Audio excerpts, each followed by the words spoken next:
Bonjour tout le monde, je m'appelle Cindy Labrec, je suis conseillère syndicale à la PTS. Je suis présentement au bureau syndical de l'hôpital de Saint-Eustache. Alors, je vais vous parler aujourd'hui de la titularisation. Vous retrouvez ça à l'annexe 3 de votre nouvelle convention collective.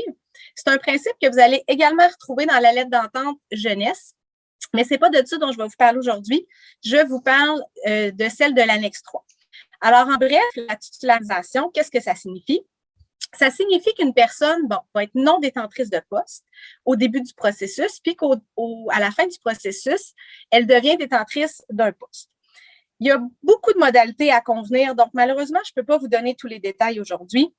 Donc, il y a plusieurs choses à convenir avec le CIS des Laurentides. Et évidemment, dès que ce sera fait, on va vous en tenir informé. Comment ça fonctionne? C'est qu'on a 12 mois, donc l'employeur a jusqu'au 30 janvier 2023 pour convenir de la titularisation. Il y a beaucoup de choses à déterminer, donc comment ça va se faire? Est-ce que ce sera par affichage, par salon de poste, par rehaussement? Tout est possible. Donc, ce sera à discuter. Il y a plusieurs types d'emplois qui vont être visés. Je vais vous les nommer. Et le but de la titularisation, c'est qu'à la fin du processus, ces gens-là obtiendront un poste d'un minimum de 12 quarts sur 28 jours. Donc, évidemment, on parle ici d'un poste 3 jours semaine.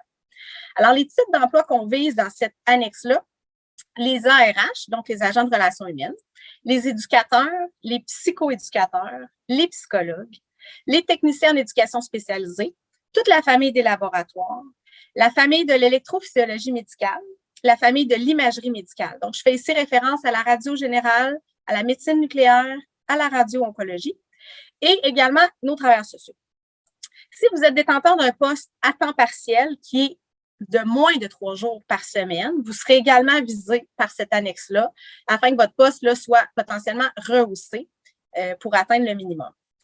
Il y a quelques exclusions qui sont prévues déjà dans l'annexe, donc je vous les nomme.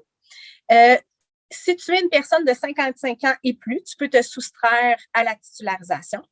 Si tu détiens une charge d'enseignement, si tu détiens un poste dans un autre établissement du réseau, si tu détiens un poste de fin de semaine, si tu es aux études à temps complet dans une même discipline ou une discipline connexe.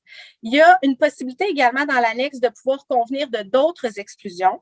Je vous mentionne déjà là, que l'exécutif, on a pensé notamment au cas de conciliation travail-famille, donc ce sera soumis à l'employeur.